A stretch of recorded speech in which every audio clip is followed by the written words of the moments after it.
Good evening, everybody.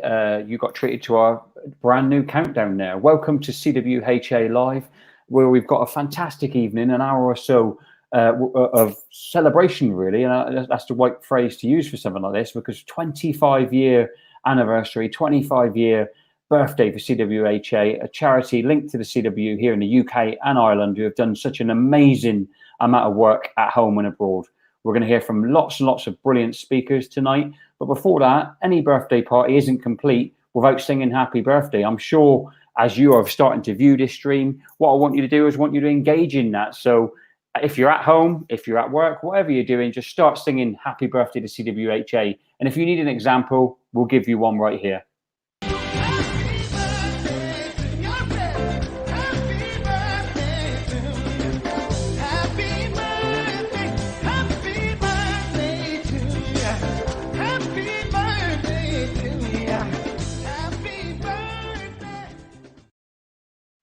There you go. Special message from Stevie. Who would have expected that tonight, eh? So to kick off, so my name's Chris Webb. I'm the head of communications at the CWU. I certainly have an affiliation to CWUHA. I've been to Moldova, where it's one of the children's centres there, where their charity do such an amazing amount of work. It was a privilege to go out there with Lionel Sampson from the GS department, General Secretary's department at headquarters.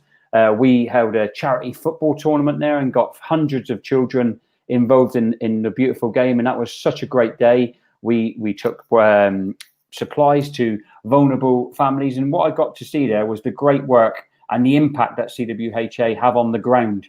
And I think it's fantastic charities, one that I'm very proud personally to be a member of and support. And I know right across our union we have hundreds, if not thousands, of people contributing to what makes up one of the best charities around. I also think, and I know Dave Ward, our first guest, General Secretary, will be on in a moment, will say this, it is a really big thing for a union to have such an organisation attached to it, both here and in Ireland. And I think we're very, very proud to have that as a union. We've got a fantastic list of speakers. Let me talk you through some of them today. We've got Dave Ward, our General Secretary, who will open up. We've got Angela Rayner, who's a Deputy Leader of the Labour Party. We've got Steve Fitzpatrick, who's the CWU Ireland General Secretary, and Steve, who's such a great friend of our union, a great colleague of Dave Ward, our General Secretary, but also real supporter of CWUHA. Very much looking forward to hearing from Steve. We've got Ian Young, who's coming to us live, touch wood, technical hitches. If we can overcome them, I'm sure we can. Ian's coming, live to us from Bulgaria, and he was on the first ever Convoy. So, you know, what a moment that is going to be. We're going to see a video of our fantastic work that goes on in the school that we support in Tanzania. And then we've got into the second half of the show. We've got Julie Upton from our national executive, who's a huge supporter of CWUHA and has been involved in raising money and supporting events, traveling to support abroad to support what the charity does. So Julia's going to bring us a real insight into that. We've got Mad Aid, who's the charity in Moldova we affiliate to, a video from them. We've got Jimmy O'Connor from CWU Ireland, who is one of our trustees, as is Becky Crook. We also finally will hear from two people of different ends of the spectrum. We've got Jan James, who is going to be a new Convoy driver. And then we've got Carl Webb, who's the chair of the CWUHA, and of course our regional secretary in the Northwest. And Carl will wrap up the show, if you like. So please tune in. Please keep sharing the links. I know April, who's running the tech for the comms team behind this session, will be putting up links on how you can join CWUHA, how you can donate throughout the show. But that's probably enough introduction from me, enough yap from me. I'm going to bring on next, if we can, our General Secretary, Dave Ward. Hi, evening, Chris. Dave. How you doing? So, I know, Dave, from very, very early on when you were elected as General Secretary, I can remember one of the first meetings we held was with Carl on how we can increase our support for CWUHA. It's certainly an organisation I know you're proud to be part of, and our union is part of. Like, you know, would you like to give some opening thoughts on our relationship? Yeah, definitely. And you know, hi everybody. Thanks for tuning in tonight. And I mean, it's a pleasure actually to do a Zoom meeting that isn't talking about all of the problems that we face, our members face, society faces, in the wake of COVID, to actually have a celebration and do a Zoom meeting. I think it's the first one in 6 months where I can honestly say, you know, it is a pleasure to come on, always a pleasure to talk to our members, but to celebrate something. And I can't think of anything more special in terms of the union and the work it does that's worth celebrating than 25 years of CWU Humanitarian Aid. I mean, I want to say to Carl and the team, and there's so many of you that have put so much effort in, too many to mention individually, all the great speakers tonight, and all the people who get on and do the actual work and do the convoys. You've made our union something very special. We're a great union, but I think you've enhanced our reputation in a way that probably, you know, no other union could ever match. And, you know, I've got to say, the work that you've done in responding to humanitarian crises across the world is truly a remarkable achievement. And, you know, I want to pay tribute as General Secretary because it makes us so proud of our union and of the work that you all do.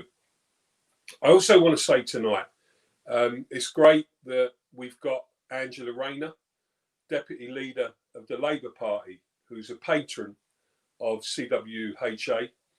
And Angie's going to speak fairly soon. And great to know that we've not just got the Deputy Leader of the Labour Party, but with the comrades we've got on tonight, we've got somebody who truly does represent working class people. And in my view, one of the best politicians around in the country at the moment. So great to see Angela following on from me on this. And I also want to pay tribute to CWU Ireland. CWU Ireland are our sister union. And, you know, they're one of the greatest unions that I've come across in my time in the movement. And one of the things that I've seen firsthand when I've been to conferences and spoke at the CWU Ireland conference, we've got Stevie Fitzpatrick, my good friend and their General Secretary, and Jimmy O'Connor speaking later on.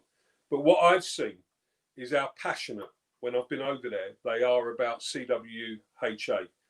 And whilst there's an incredibly strong bond between the two unions in the nature of the work that we do and the friendship that we've had for many years, I know that that bond has been strengthened by the work that CWU Ireland do within our CWU Humanitarian Aid charity.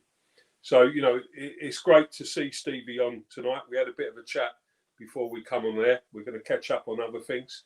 And, you know, I wish them all the best as well. You know, I mean, look, it seems incredible to me that this charity has been running for 25 years. I mean, I was reflecting on it earlier. I think I was actually in my teens when it first started. Or have I got my maths wrong? I don't know. Maybe I have. So to start in 1995, when the CWU first merged, and some might say it's the only part of the CWU that's properly merged, because you led the way in how we should work together. Two different constituencies of our union coming together, and activists and representatives working to start up and set up what has become this, you know, great institution as part of the CWU. You got charitable status in 1998, and as I said earlier on, you know, you've been running convoys in war-torn parts of the world. Aleppo is one that springs to mind, and you've set up some incredible, lasting legacies of the charity. In Moldova, we've set up the street centre for homeless children, and that'll be there, you know, in terms of our legacy as a union and the work that you've done. You know, it's just an incredible moment to believe that we've set up something in a country like Moldova that's going to last for a long, long time. There's a school in Tanzania that's been set up, And, you know, you're continuing, even in the wake of COVID. I know you guys are working extremely hard to do more projects in the UK and to continue to think about how we can help those who are vulnerable in society. So I'll take me out off to you. I'm so proud to be a General Secretary and know that behind me there's a group of people who give so much to others in the form of this charitable work. And I suppose I have to mention the employers. I did talk to Carl beforehand, and we have to mention them. And I can let you into a little bit of some of the meetings we used to have with the employers, and when Carl was there. You know, I mean, we fall out with the employers from time to time, and we have to work with them as well. But I suppose we have to give them credit because actually, you know, they've helped build this charity. They've supplied all of the vehicles, companies like Royal Mail, BT, and their equivalents in CWU Ireland. You know, they've helped us. And I've been in meetings on occasions where I've been trying to squeeze the CEO of Royal Mail, where, you know, we might be in a dispute. And Carl's knocked on my door. And, you know, we've had to go in there and say, look, come on, we might be in dispute with you, but you need to carry on supporting the charity. And to be fair, they always have. I suppose the final thing I want to say in, you know, wishing you all the best for another 25 years of charitable work under CWUHA is that it's great to see that the new people that are coming forward. Jan James is going to speak to you tonight, one of our reps in Wales, in our telecoms constituency, are going to carry this on. So, you know, if we're going to keep this going for at least another 25 years, we're going to need more and more people to pick up the work that's been done by the people who started this charity. So, look, for me, I just want to say it's a fantastic achievement. Well done. Keep up the good work, all of you. And it's great to see that we're here tonight celebrating CWU Humanitarian Aid. Thanks very much. Thank you, Dave. Before you shoot off, I know we got a really tight schedule tonight. I don't think Carl would forgive me without putting you on the spot and getting you to commit to going on a future convoy or a future trip to the chat one of the places, either home or abroad. Can I pin you down to that tonight? I've got to say yes, haven't I? And I will do it. I will do it. As you know, Chris, I was meant to go when you went to my place. Yes, Dave. As Carl knows. But unfortunately, I was actually ill that time. The next time, I'm going to be fit and ready to go. I'm going to be in training for it, and I'm up for it, Carl. Believe me. There you go. Thank you, Dave. You heard it there from Dave. Dave is up for unloading the van. Here we go. Thanks, Dave. Next speaker is someone who, like Dave, needs no introduction to this union. Someone who's a fantastic friend of the CWU, not just when it suits her, but long term. Not just a friend of the CWU, either a friend of the trade union movement. Very, very proud to introduce the Deputy Leader of the Labour Party and new CWUHA patron, Angela Rayner. Thanks, Chris. And first of all, I'd just like to say BT better get their act together, because I'm with you on that fight as well. It seems like we're fighting on all battles at the moment. You know, people are wanting to downgrade workers' terms and conditions, and our key workers as well, who've been out there looking after us over COVID. And I've got to say it, that I'm here and I'm not happy about that. It's great to follow Dave, Comrade Dave, who's absolutely amazing, and he is probably one of the best general secretaries we've got, if not the best. And that's saying, you know, I'm unison, so you can tell I'm in trouble for saying that. But the guy is like salt of the earth. You know, from where I come from, he's the sort of geezer that really puts his money where his mouth is, tells you how it is straight, and that's all you need at the end of the day. Someone who's going to be straight and honest with you. And I can't thank Dave enough for the work he's done in the movement. And the other thing I should say is, you know, like the charity, I'm 25, so, you know. Yeah. Well, Dave claimed to be a youngster when the charity was originated. I'm not sure about that, but I think you can definitely lay claim to that, Angela. I'm just going to say that anyway. I feel 25. That's all that matters. I feel 25. So, but I am honestly absolutely proud to be a patron of CWU Humanitarian Aid, which represents, I think, the very best in our trade union movement and our values.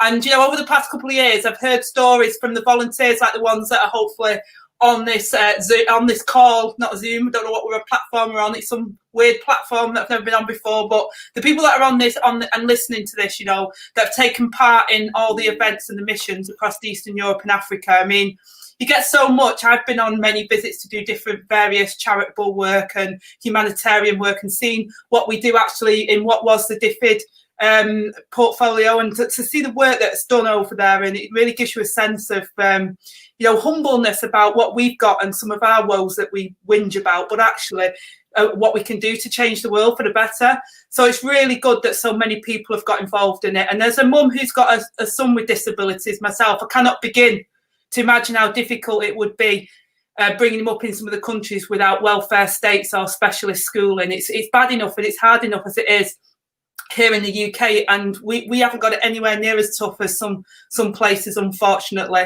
And one of the reasons I agreed to become a patron of the charity was because of the outstanding work that they've done to enhance the lives of disabled and disadvantaged children and their families. It's something that's really close to my heart, and it was in my brief when I was Shadow Education Secretary, and I'm really pleased that Kate Green's taken on child poverty and inequality, because I do think it's so important to give people an opportunity in life.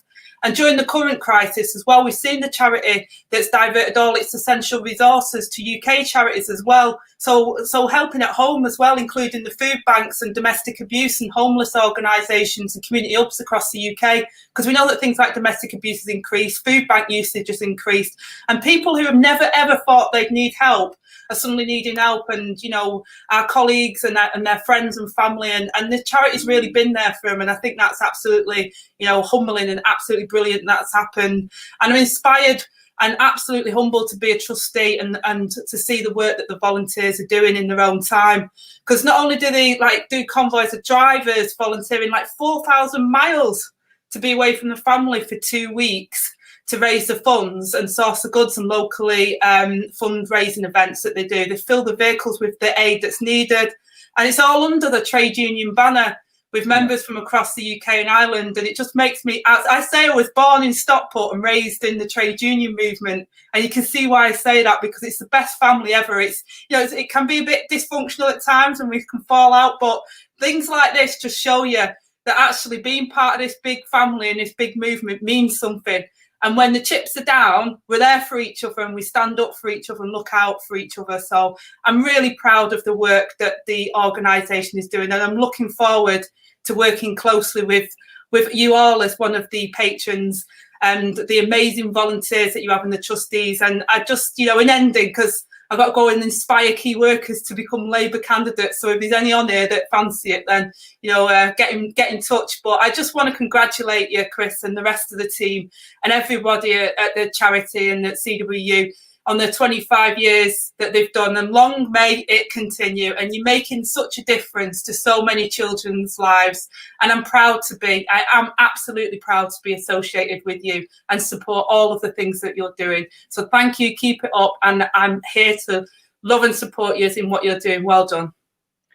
Thank you, Angela. I think it's, you know, before you just shoot off, we know you're really, really busy. I want to say to you, from all of us at the CW, you know, I mean, I hope that, you know, the charity making you a patron shows what we think of you, but also I think it's, you know, a mark of yourself as an individual that, you know, as a deputy leader of the Labour Party and your workload you've got on, you take the time to be with us today and to pick up that role. So a massive thank you. And also, one word answer, can we get you on a convoy one day? Damn right. Definitely. Yeah. Bang you go. Fantastic. Thank you, Angela. Enjoy your rest of your meetings. Thank you very much. Goodbye.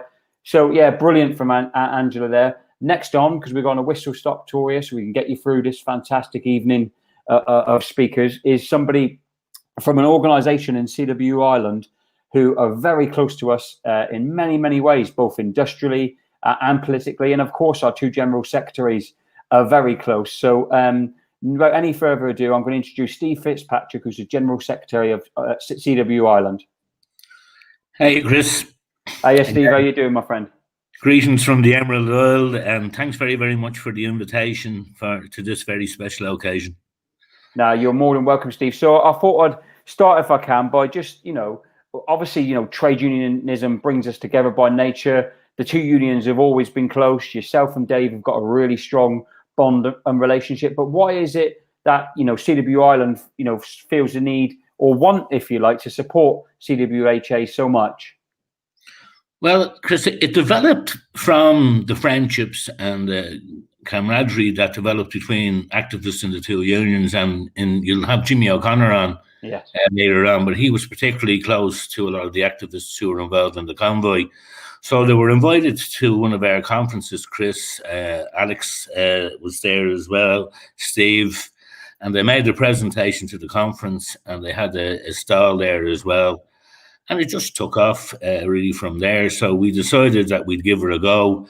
And initially, the union sponsored the first real group along with their own work.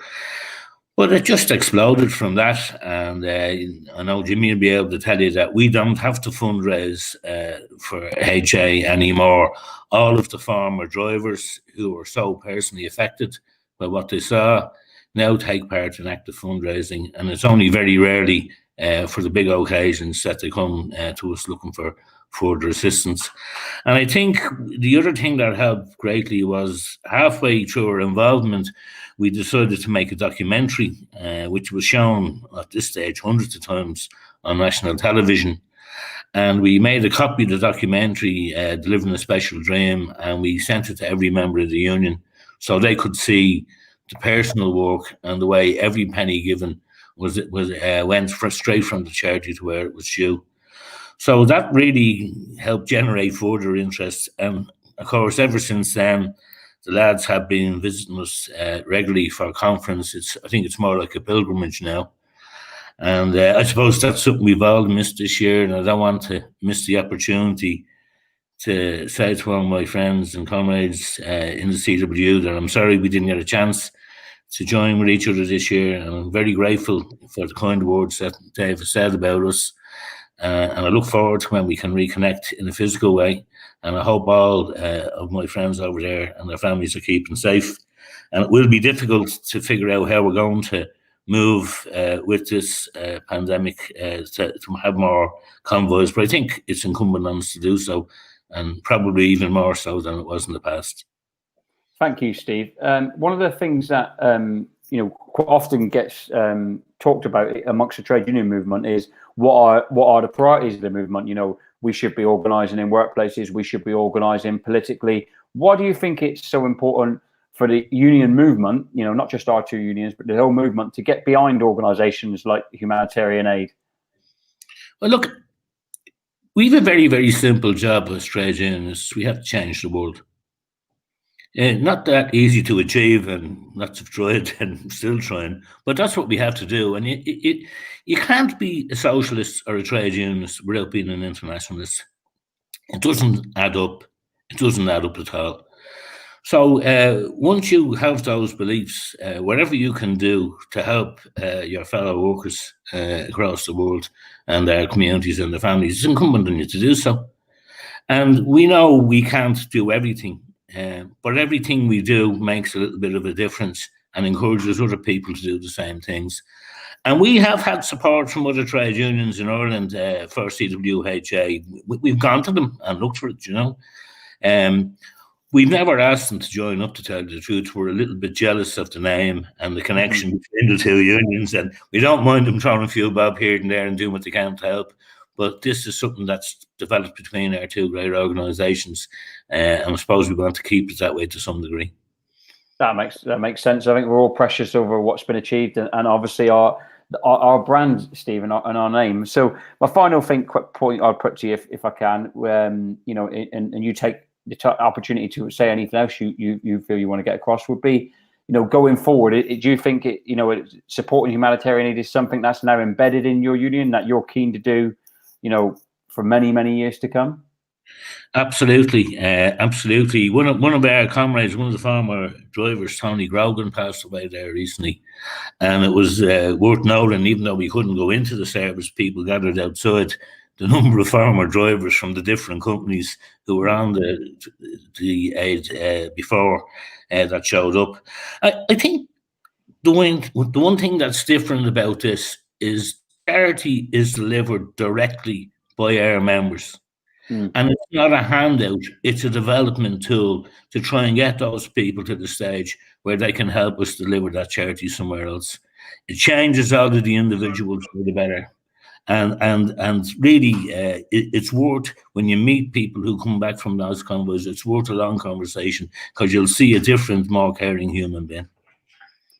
Steve, I want to take the time to say thank you for you. I know you're a really busy man, like Dave. Thank you for coming on. Thank you for all of your support, and I know we're all really, really proud of the two unions working together on this and many issues. And hopefully, we'll catch up soon, mate. Please God, and listen, thanks to all the lads, all the organisers, everybody involved. We'll keep it going. I'll certainly keep it going from this end. Thanks and good luck. Look forward to seeing you all soon. Thank you, Steve. Thank you, Steve. Now, we've had 3 fantastic guests, and I hope you're really enjoying it. It's great to see hundreds of you online. It's fantastic to see all of the mentions that are flashing up on our screen that April's working on, putting on screen. So thank you to April as well in the background doing the tech. But, you know, these things have to start somewhere. We're going to hear from Carl Webb at the tail end of the show. He's going to talk us through the history and the future as well, because Carl does a fantastic job of thinking about what the next steps are. So looking forward to hearing from you, Carl. But Ian Young is coming to us tonight. Ian took part in the first ever CWU Convoy. He is also at this minute in Bulgaria. So we're doing 2 things, really. We're bringing you a bit of history, and we're testing the technological advancement of the union and whether we can link someone in from Bulgaria. So hopefully now I'm about to be joined by Ian. There you are, my friend. How are you doing? I'm not bad, Chris. And happy birthday to the charity. Yeah, fantastic. Hopefully. I've had a few glitches why Dave's been on and Stevie, but hopefully it might settle down now. Because I want to keep you a few minutes anyway. I've just written a few words of you know, what the first convoy did actually. So it shouldn't take me very long. No, you're fine, mate. And if we do lose you, I'm sure we'll gloss it over the professionals that we all are. But in this trusting that we can get this connection going in, I'm going to hand straight over to you and let you take the floor, my friend. All right, thanks very much, Chris. Yeah, it all started basically, the charity, in 1995, 25 years ago, obviously, when some trade unionists came over from a little town in Bosnia called Tuzla. They came to the Birmingham regional office, and they came to the Northwest regional office. And I attended a meeting at the Northwest regional office. That's where we first got involved with anything to do with any charity work at all. Carl was the regional secretary then, and we heard a passionate plea from the guys that had come over from Tuzla. Basically, could we just help in any way we could? And they explained that the telephone system wasn't running properly. They couldn't make telephone calls out of the town or anywhere in the town, and the people were suffering and they needed desperate help. So it was decided at that meeting that we would try and do something, and we got involved with a charity. Well, not really a charity. It was a convoy run by other people that we tagged along on, which is where I came into the story. I was volunteered along with John Fernley, a BT engineer from Manchester, Jerry Brooks, another BT engineer, and a dear friend of ours from Birmingham called Neville. And we filled a vehicle with aid, mainly, not all BT telephone equipment, but mainly telephone equipment to try and get the telephone system working. Anyway, we set off from Manchester, and we had an arduous journey, let's put it that way, into Tuzla. Took us well over a week. I mean, nowadays, when we do a convoy nowadays, within 3 days, we're usually in our destination. But this time, we got stuck on borders. We couldn't get through borders because of the situation. especially the Croatian border into Bosnia, where we were stuck there for 3 days and 3 nights without water, no toilet facilities. You couldn't have a wash. You couldn't nothing. There were no shops. Any food that we had to take with us. Anyway, but we got through the border eventually, and we made our way into Tuzla, and that's when we had another problem with the customs guys. They singled our van out because they knew we had all this technical gear on board, and for some reason, they were after our batteries that we had for the testing equipment. You know, to test whether the lines were all connected up and there was power. You know, this sort of stuff.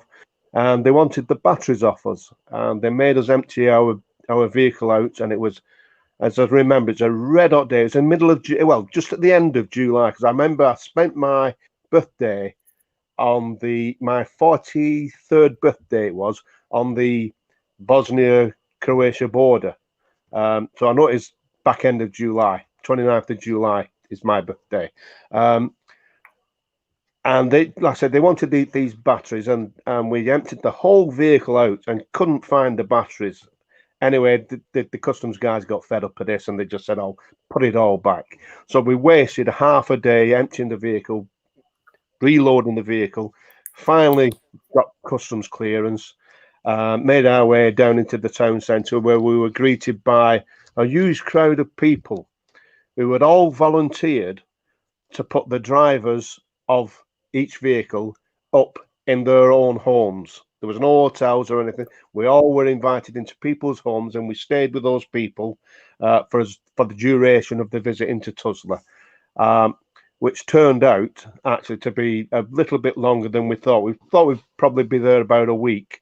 I think we were there for nearly 4 weeks, because we were advised that it was unsafe to travel back out of Tuzla across Bosnia because of the situation with the rebel armies up in the hills. But during that stay, we met many people, loads of children that were absolutely in desperate need of help, teenagers, young families.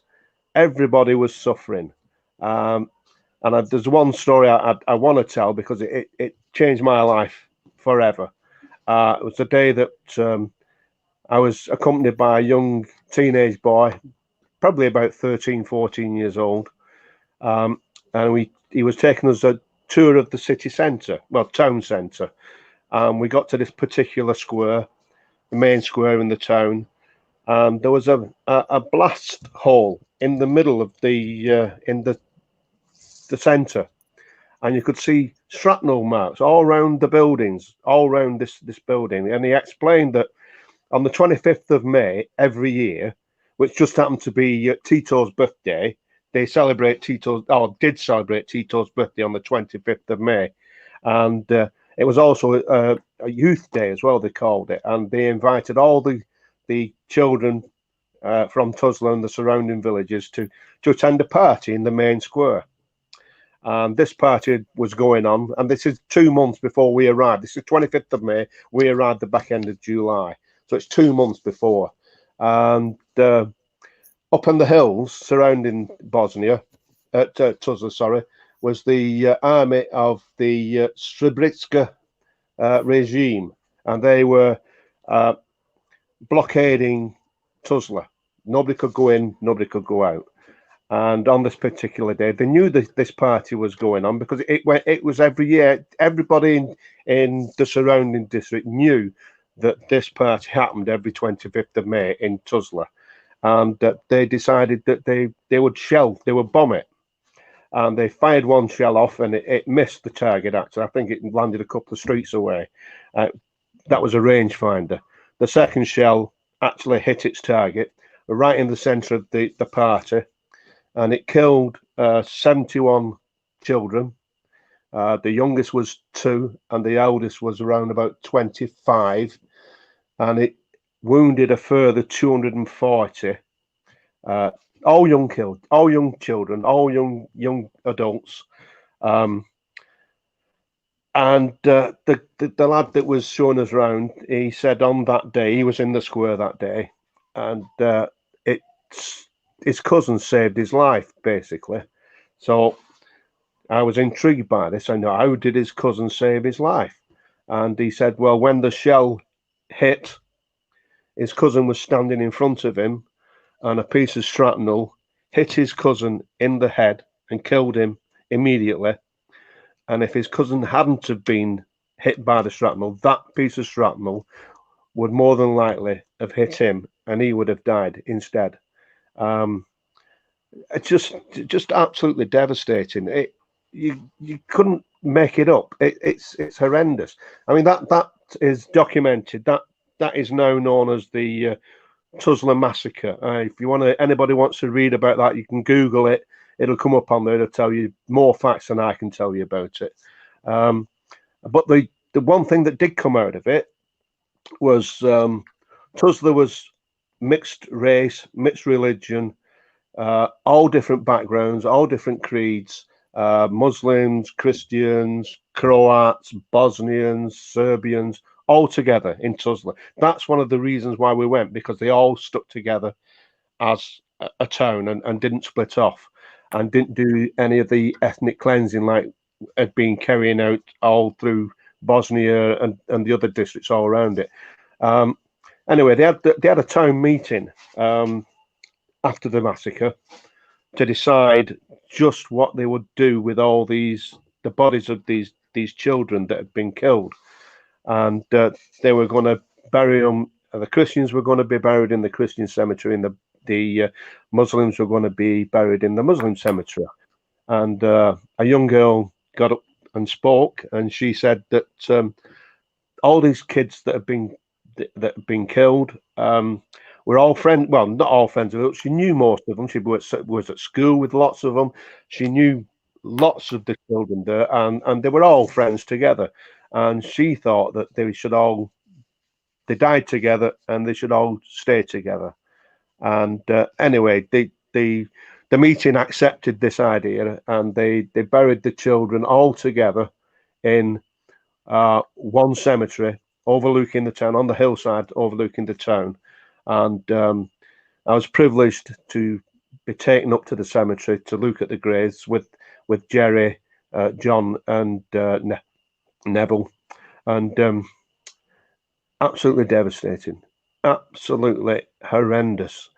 I was in floods of tears, and the other guys were as well. It's something that I will never, ever, ever forget, and it's made such a difference to my life. I've been involved with the charity ever since, 25 years, right from day one, and I'm still involved with the charity now, and I will take that to my grave with me. But apart from that, we like I say, we were there for about 4 weeks. Couldn't make phone calls out because we didn't have mobile phones in them days. So we persevered and helped to get the telephone system up and working, and we eventually did get an outside line after about 3.5, 4 weeks. And I phoned my wife, I think, and sorry everyone, we lost Ian there, who was in full flow. Well, I think hopefully we can get him back on at some point to finish up his contribution. But you know, I have to say, I'm sure you all felt the same listening to that. It's so impactful, and I mean, any contribution detailed like why it's important to support CWUHA, what the charity does and the impact it has on people's lives, and also how it can change your life getting involved. Getting involved is not just one way. It's not about can you make a donation or can you do something. It's look what we can do for you. So thank you, Ian. That's fantastic. And we managed, I think, quite a chunk of time there from Bulgaria. So the tech held out really, really well. Thank you for that. Next up is a video piece. One of the places that the CWUHA is really active is in Tanzania, in Africa, supporting a local school there. So we're going to watch a little bit more about that just for a couple of minutes.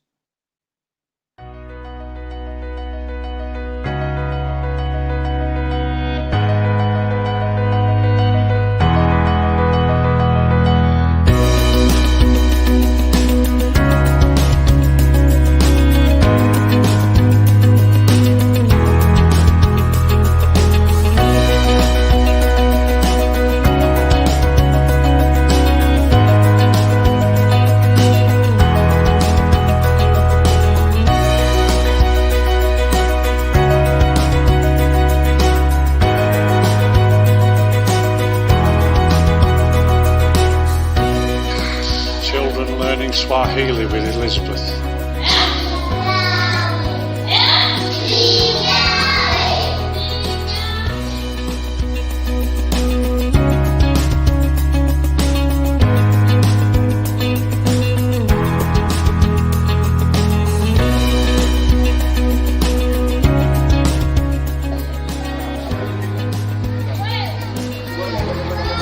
Once again, this is the morning breakfast for the children. Porridge, salty porridge, maize.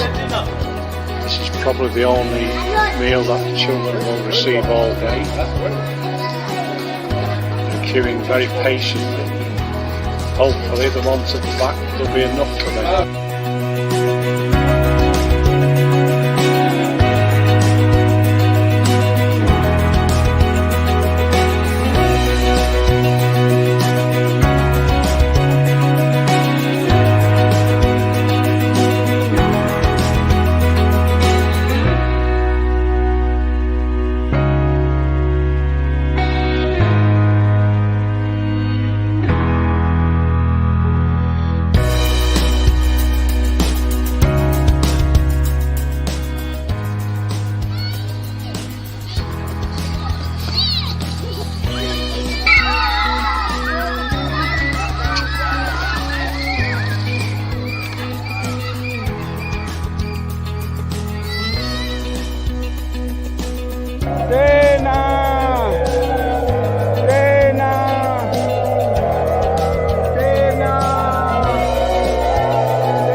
Thank you so much. Again.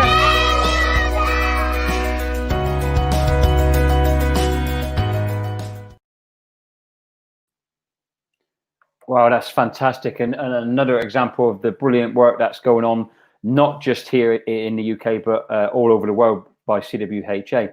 My next guest, or our next guest, is somebody from our national executive, but also somebody who not just talks the talk, but walks the walk when it comes to CWUHA, doesn't just attend the convoys or fundraising, but does both and more, and really is a fantastic advocate for the charity. And that is Julia Upton from our national executive joining me now. Hi, Chris. Hi, everybody. Hey, how are you doing? All right? Yeah, good, thanks. So I wondered if you could, a few questions for you, Julia, but I wondered if you could start by just outlining your CWUHA journey to people who are watching. I actually came quite late to the CWU journey. When you listen to somebody like Ian, it was 2011. Prior to that, I was aware of the charity and had helped in terms of the branch donating and national executive colleagues donating. But it was really in 2011, I saw some photos that Steve Fishwick and Steve Alban had posted of a convoy, and they provided some beds to an orphanage. And the photos, such a simple thing of some beds, seeing the children in the dormitory on the orphanage, and how their little faces, and to be honest, it just melted my heart. And at that point, prior to that, I'd done a hike. Credit goes to John Turnbull and the Mid Wales and the Marches branch, who do an annual hike every year. I participate in that and raise money. But it was seeing those photos, I knew I had to do something at that stage. But I'll be honest, sounds weak, but I couldn't face a convoy. Emotionally, I wasn't sure I could face a convoy. I'd also, at that time, I was on the executive, I was working away, I'd got a young son, wasn't sure that I could give 2 to 3 weeks time. And also, you know, I'm not the most confident of drivers and wasn't sure I could drive a lorry, to be honest, but I was just compelled to do something. So that was when I first got involved. And Alex Pearson spoke to me about the project in Africa. And I realised then that I had to do something, I had to make a difference, and it was a positive way that I could, and I was hooked. So Thank you, Julia. I was completely hooked. That's fantastic. I mean, one of the things I'd like to ask you, if I can, I know we've had Dave, our GS, talking a little bit about this. You are on our national executive, of course. How important do you think it is that, you know, the charity work is part of the union's armory. You know, we do some great stuff at all angles, and of course, I mean, you know better than anyone that our priority will always be looking after people in the workplace in their, you know, industrial work of the union. But this really has a role to play, surely, doesn't it? Oh, absolutely, it does. I mean, yeah, we've all got that role to play in the workplace, and I know our members will say, you know, they pay their subscriptions. That's what they expect to be our priority. But you know, the union, as Angela was saying earlier, it's much wider than that. It's about making a difference in society. It's making a difference internationally. And I think naturally, union activists are the kind of people who, generally speaking, want to make a difference wider than that. And also, I know quite a few of our members who can see the good work we do and can see a different angle to what the union does. And it's another way. There's so many people out there, particularly young people, who don't actually understand what a union does and what difference we make. And you know, you can speak to them about the workplace issues, but I think something, especially these days with social media and being able to promote the charity and the work. And I know from my friends, family, and CWU members, when I talk to them about the African project, and I think the CWUHA is so unique in that most people are caring. They want to donate to charities, and I'm not taking anything away from all the other fabulous charities. You know, I understand people have their favourite charities, but CWUHA is so unique in the voluntary nature of it, and that every penny that is donated, you can actually see where it goes. And I know that people, when I've raised funds, that is so important to them. You know, when I explain to them that for just £40 a year, it will fund a child in Africa to go to that school. £40 will fund the whole year, and I just think it engages people on a different level. You know, and it gives the union, that sometimes gets a bad press. Not our union. Unions in general often get a bad press. You know, the media aren't particularly union friendly, and when we can show what we're doing, I just think it's an excellent way of helping people, but also certainly I've got so much out of it. So it's not only, as said earlier, it's not just helping other people, it's what it creates for ourselves as well, and the reputation of unions. I don't think anybody can fail to see that it's good people doing good work. Thank you, Julia. I mean, you touched on something there. I want to ask you a question, if I can, on is, I mean, obviously times are tough here for people at the minute. You know, hundreds of thousands of people facing redundancy, you know, and lots of people facing changes in terms and conditions, etc. But one of the things that struck me from what you're saying, and also the video that played just before you came on, was how tiny little donations or tiny little things can make such a big difference when it comes to, you know, the areas we're working in, can't it? Yeah, and that's what engaged me so much. As I say, I'm not taking away from all the other charities and all the other children in need in this country. I'm not taking anything away from that. But what really touched me is, for such a small amount, you can make such a huge difference. And you know, Angela said about our welfare state. You know, there are really serious issues in this country, and you know, families in poverty and food banks. I'm not saying that they're not just as needy, but when I went to Africa and I saw the circumstances out there, it changes your perspective on everything. You know, no matter how bad we think we have it, seeing how people live out there, and more importantly, what such a small amount will do to change that. You know, there's children there, as was said in that video, wouldn't otherwise eat. You know, it's more than an education. It's more than a school. It's a community project. It's a place where they can go for a few hours and just be children. These children, if they wouldn't be able to afford schooling. You know, they're mainly primary age children, sort of 4 to 11. They wouldn't have schooling otherwise without us supporting them. And they would be out there having to work, you know, 4-year-olds having to work, breaking rocks to help their family get by otherwise. You know, we think we have it bad. You see the children out there, and it's nothing. When on my very first visit, I went out to see the families. I was reluctant to do so because sometimes it felt, I don't know, it felt a bit uncomfortable that we were being asked to almost go and gawp at their lifestyle and feel pity. But actually, it was the best experience that I ever had in they were so welcoming and so proud of what they have and so grateful for so little, that it is life-changing. I can't describe it as anything other than life-changing. Thank you, Juliet. One more question, if I can. Given your experience, both in terms of raising money, but also contributing actively to the causes, if someone was watching this now live or perhaps later on a recorded basis and they were thinking about getting involved but not sure or a bit nervous, what would your message to them be? My message, I went through that, particularly about the emotional journey. I was really reluctant and it was a bit cowardly of me. I was happy to raise money, and as I say, I found it quite easy. Once you explain to somebody how little money, how far it goes.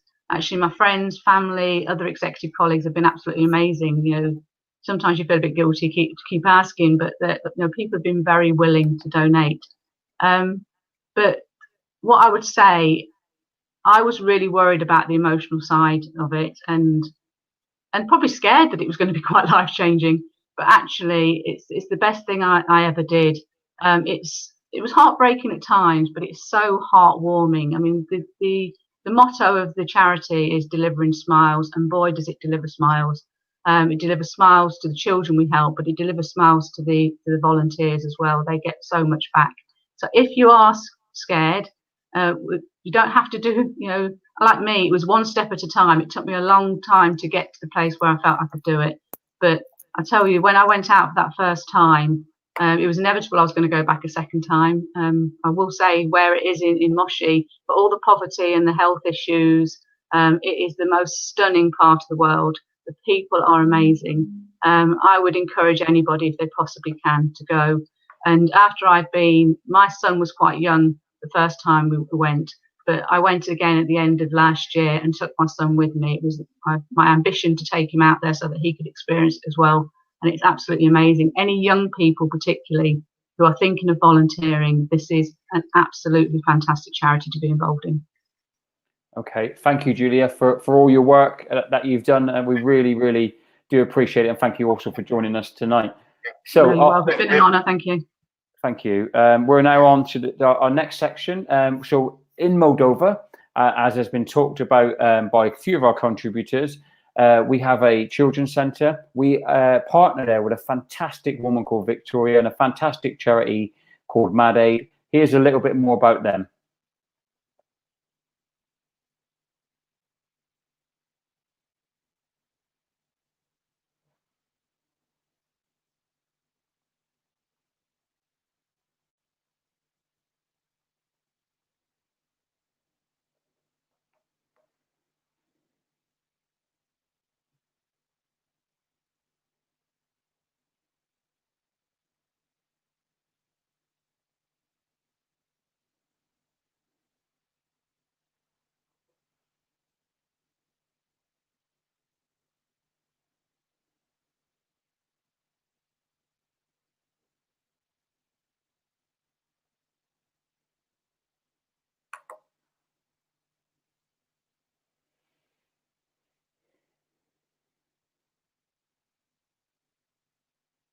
I'm really sorry about that technical hitch, everyone. So basically, the video was too big to put into our streaming service. So what we're going to do, because it is vitally important that you hear the message from Victoria, is we're going to upload it now onto the CWUHA page, so you all get to see it. Victoria's a fantastic woman. She really helped myself and my wife and stepdaughter when they visited the centre in Moldova. So it's critical you hear from her, because she's a critical part of the CWUHA journey. But in a few moments or so, we'll upload that directly to the page so you can see it. That takes us nicely onto our next guest. You've heard from Steve Fitzpatrick from CWU Ireland. Somebody in CWU Ireland who's been so involved with the charity is Jimmy O'Connor, and I'm really pleased to be joined by Jimmy right now. Good evening, Jimmy. Chris, sorry, how you doing? Okay, I've been a trustee since about 2008, but my involvement with the charity goes back further than that. But over the years, I've been asked by many people, how did CWU Ireland get involved with the CWUHA, which is basically a UK charity? It didn't come from the two general secretaries that you heard earlier writing to each other. It didn't come from full-time officials talking to each other. It came about from local activists and 2 local activists from the Dublin No. 2 branch, Telecoms branch in Dublin, went over to work on what we call the British Telecom contract in the UK around London in the late 80s, early 90s. And when they were over there, Paddy McBride and John Canning, they met up with Vince Sutton, now sadly deceased, and Lewis Smith, who were the local reps of the London branch. And they got talking to each other. That ended up in the Dublin No. 2 branch twinning with the local London branch. So that involved us going to their AGMs, them coming over to Dublin and going to the 2 annual conferences. So then we met at those conferences, we met the guys from Manchester, and the 2 main people, Alex Pearsons and Steve Rowlands, they became pivotal in how the CWU Ireland got involved with the CWUHA charity. And at that time, the Dublin No. 2 branch went on a worldwide twinning arrangement. We now had a twinning arrangement with London, Manchester, Northern Ireland. We tried to get Cuba, but Fidel was out of the country at the time.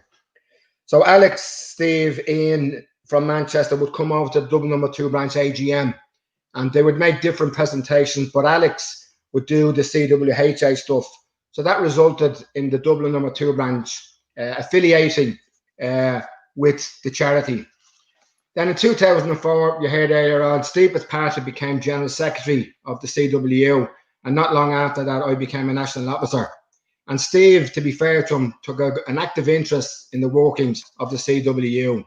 And then in 2008, we had a number of delegates over from the CWUHA, and Carl Webb addressed our conference, resulting in the delegates overwhelmingly supporting our active participation with the CWUHA. Then we got agreement with On Post and Air, the 2 companies in Ireland.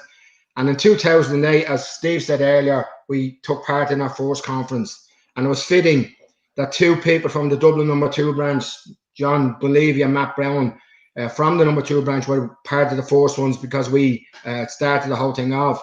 And indeed, Tony Grogan, as Steve mentioned earlier, who recently sadly passed away, and Cyril O'Hare from On Post, they were the first On Post.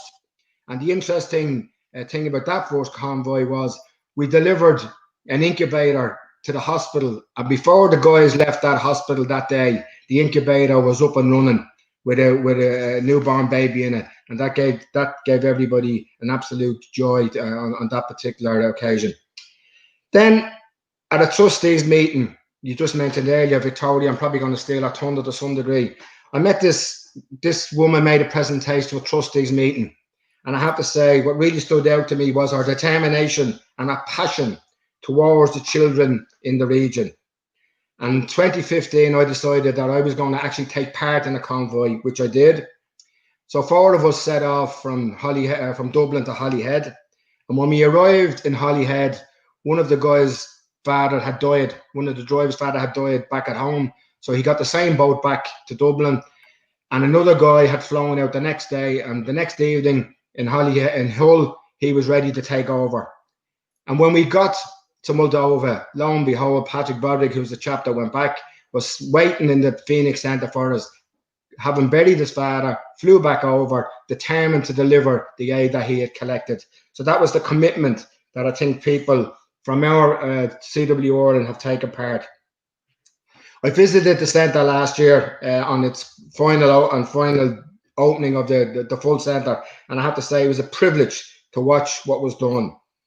So I'd like to wish everybody in the CWUHA and their anniversary many years of long delivering of aid, particularly to children, which basically it's all about. And I'd like to thank them to allow me to have participated and represent my people in Ireland. Thanks very much. Jimmy, I think that's a fantastic contribution, mate. And I think all we would like to say to you is thank you in return to you for everything you've done, my friend. Thanks very much. It's been a privilege. Thank you. Thank you. Take care of yourself. So thank you thanks. Jimmy there. So we moved from Jimmy, who you've heard there lots about, has been involved in the convoys, has been involved in building the relationship between the 2 unions, which is so strong today. We move now to Becky Crook, who is a trustee of CWUHA. So, you know, many roles here. Those who fundraise, those who go on convoys, those who go to help with charitable work, but there's also people who help us organisational wise. So good evening, Becky. Hi, Chris. All right. Yeah, I'm very good, thank you, my friend. So I wondered if you could tell us a little bit about what does being a CWU trustee involve then? I'm pretty new to it, to be fair. I think I'm one of the newest trustees. Yeah. We try and work out, especially at the minute with COVID, we have obviously all this money that we haven't been able to put into going on convoys because we can't really go. So at the minute, we've been looking at funding local things in the UK. We've been asked to go out and find things local to us, charities that need help, like the food banks we were talking about earlier. Just finding ways to help out in this time that no one really knows what's happening, really. I actually first got involved in the charity in about 2016 when my dad went on his first convoy. And I just heard the stories from him when he came back, saying what he did, who he met over there. And I just knew that I had to get involved in some way. So being a trustee is new, but I actually went on my first convoy in 2018. So it's, oh, I've had a bit of feedback from my voice there. I hope you can hear me. So I'll ask the question really, really quickly. By the way, I have to say, whilst I've got you on, Becky, fantastic to see you on brand in the CWUHA t-shirt. Yeah. You got the memo. Well done, my friend. Well done. So I just want to ask, I mean, one of the things you said that really interests me is, you know, a lot of charities, they either work abroad or they work here in the UK. But the CWUHA, again, very unique. It works both at home and abroad. But, you know, one of the things we don't sometimes get asked is, yeah, you know, but what do you do in this country? And the answer to that, and I think you can back that up, is a lot, isn't it? Yeah, I think we obviously promote our convoys probably a little bit more than we do our local in the UK projects. Recently, over the past few months, we've funded a little girl getting a wheelchair that she's needed for a disability that she has. Again, with the food banks and things like that. But I think a lot of the promotion goes into our convoys. That's where we get a lot of people applying for, especially the Africa side as well. There where we tend to get a lot of our fundraising bits from is more the out of country side than the in country side. Thank you. So the last thing I'll ask you, if I can, is what would your message be to other people in terms of encouragement to get involved? Similar to question to what I asked Julia, but I mean, you know, you know, in yourself highlight the fact that there's many different ways people can get involved, and you know, Julia made a really effective point, I thought, about it's a huge emotional commitment to be able to expose yourself to some of the things that, you know, our drivers and our volunteers have seen. But there's other ways people can get involved, isn't there? So what would you say to someone who felt they had something to give, but were perhaps a little bit nervous? There's so many ways. When I was fundraising for our convoy I went on in 2018, I had so many people messaging me, asking me how they could fundraise for us, give us money if they could get anything off our wish list for us. It's a massive emotional undertaking to do a convoy, something that even though I'd seen and heard from my dad, I didn't know what I was getting myself in for, I won't lie. But just doing a fundraising event, we did bake sales at our office. I did a sponsored hair dye to get money for the charity. I had a friend's sister who works at here, and they donated a dryer for our convoy. That was one of the things on our wish list. My convoy driver's next door neighbour donated balls, another thing on our wish list because he works at a sports shop. There are so many ways you can get involved, and it's so worthwhile when you see where the actual items and money go. So thank you. I want to say thank you to you, Becky. So that was a fantastic contribution, and once again highlighting the sort of various aspects of work that goes into making CWUHA what it is. So thank you very much for your work as a trustee, but also as a volunteer as well. Thanks for having me. No problem. Absolute pleasure. So my next guest, my penultimate guest, is Jan.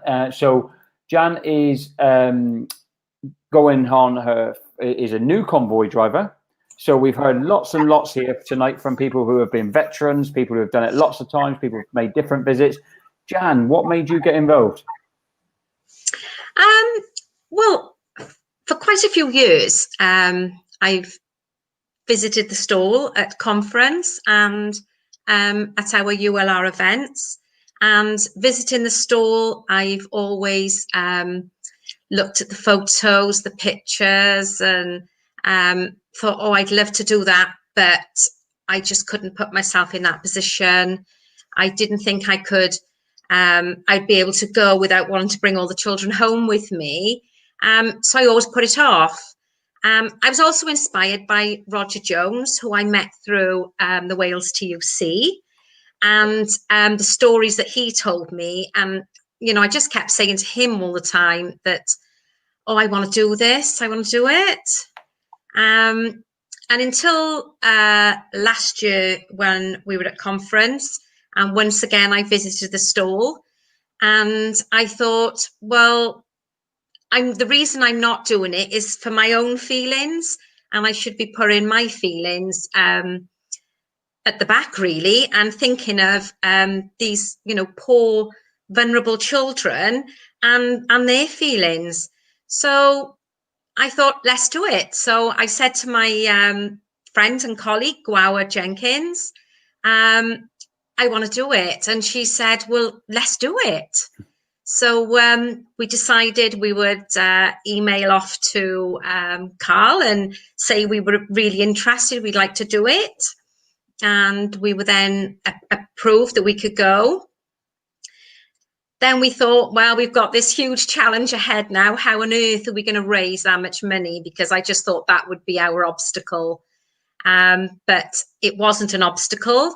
We've had great support with the Wales and the Marches branches, who all made donations towards us, and very, very generous donations as well.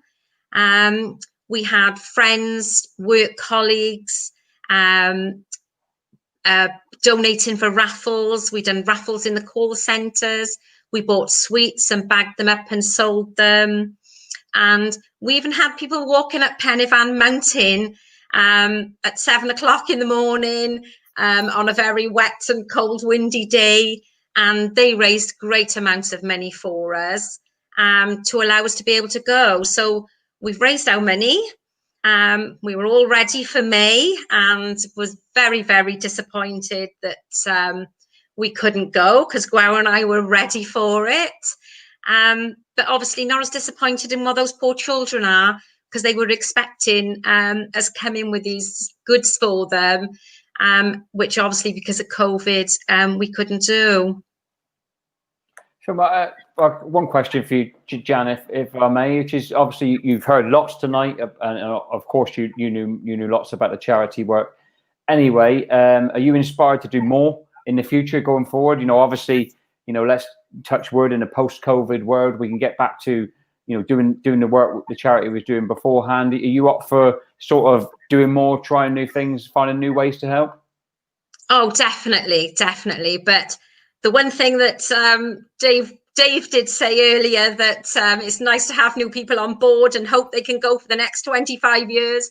I don't think I got 25 years left for me to do it, but certainly if everything does go well when we go next May, I know Gwawa and I we're gonna want to carry on. We are very passionate about it now. Thank you, Jan. Thank you for your time, and I will play testament and know that you've definitely got at least 25 more years of helping in you. So thank you for all of your work. My last guest, and our last guest this evening, let me give him a bit of an intro. So he's a regional secretary of the Northwest region. With these sort of charities, and none more so than CWUHA, it's a massive, massive collective effort. And I know this gentleman will come on and he'll tell you how much everyone else puts into it, and he is absolutely right when he says that. But also, this man must take a huge amount of credit for the work, relentless work, and I know that from the amount of times he's on the phone and he's biting and he's scratching and he's trying to raise money and he's trying to get increased profile. He does a fantastic job for the charity, and that is the chair of CWUHA, Carl Webb, who, by the way, is not my father. Evening, Carl. Evening. How you doing, my friend? Not bad. Got with the branding. You are spot on, mate. You know the score, don't you? Good man, Carl. Welcome. So I think it's been a fantastic evening. for everyone. All of our contributors tonight have been brilliant and have really, set out the case of why the charity is so important and why it needs to be supported going into the future. And of course, a little bit of celebration of the work that that CWUHA has been able to achieve. It is a birthday party after all. But I want to hand the floor to you, really, Carl, because as I said in the introduction, you've done a brilliant job in your role, mate. And I think, I know what you're like. You're going to go on to credit everyone else, which is your nature, and that's fantastic. But I think it's right that I, on behalf of the union and Dave, say thank you to you before I introduce you. So over to you, Carl. I appreciate that, Chris, but you're right. And first of all, before I start, I want to thank you. You've done an amazing job for us tonight. I want to thank Amy and I want to thank April, who are behind the scenes. Because without our brilliant comms department, we wouldn't have this up and running. And you've done loads of work for us over the years. So I just wanted to thank you first. You're right, it is a massive team effort, CWUHA. It's a big family. When I first got involved in this, it was the Northwest and the Midland region.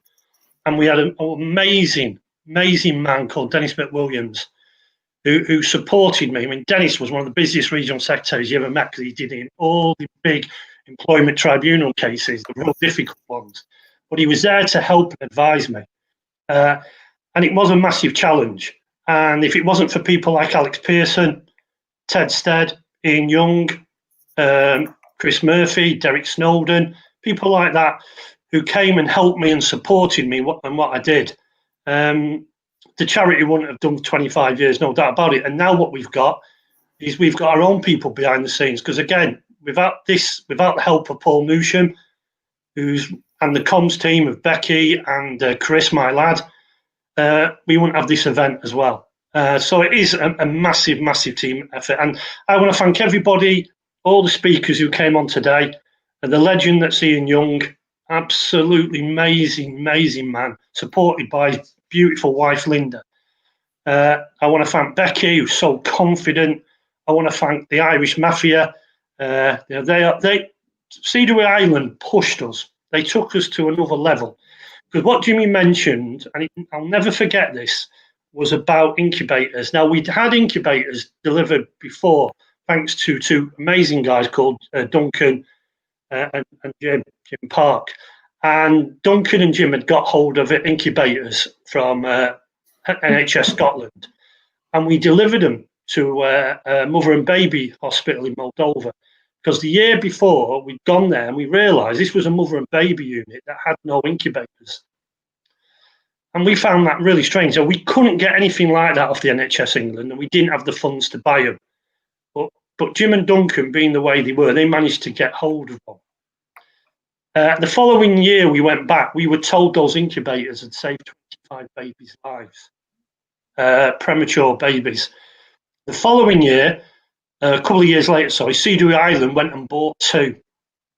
And that we then got told the following year they had saved 300 premature babies' lives. And there wasn't a dry eye in the house. And I'll never forget, like Ian said, there's always things that happen.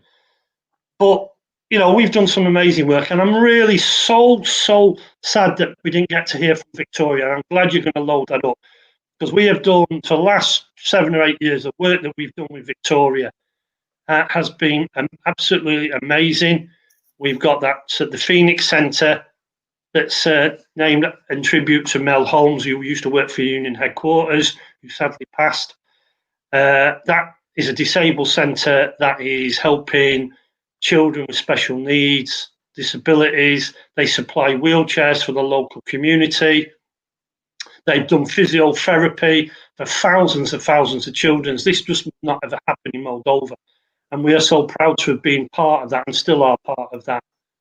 I think you mentioned we, as a charity, we are lay member led. And that's so important. It's never been headquarters led, though headquarters have supported us from day one, from Alan Johnson to Derek Hodson to Billy Hayes, and now Dave Ward, as you heard before, spoke passionately about the work that we do.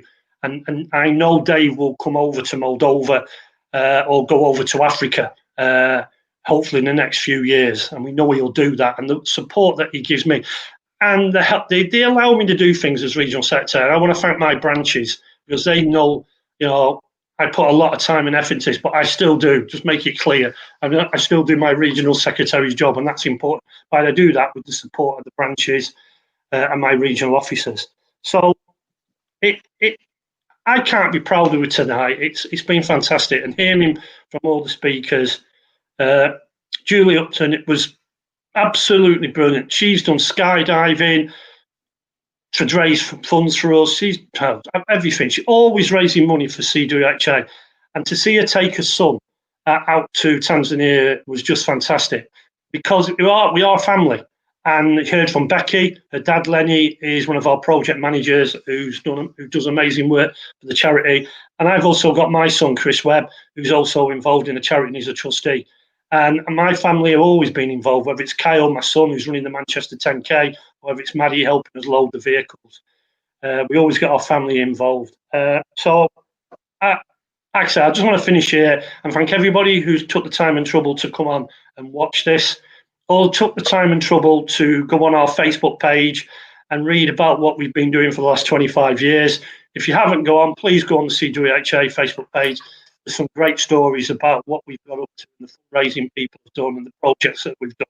Whether it's giving children a holiday of a lifetime from Lithuania, organised by John Solms and Eric Parker, two of our trustees, or whether it's our Steve Rowlands, Mark Pastorelli doing the Hadrian's Wall walk to raise funds for us, whether it's 5 CWU members running from John O'Groats to Land's End non-stop to raise funds for us.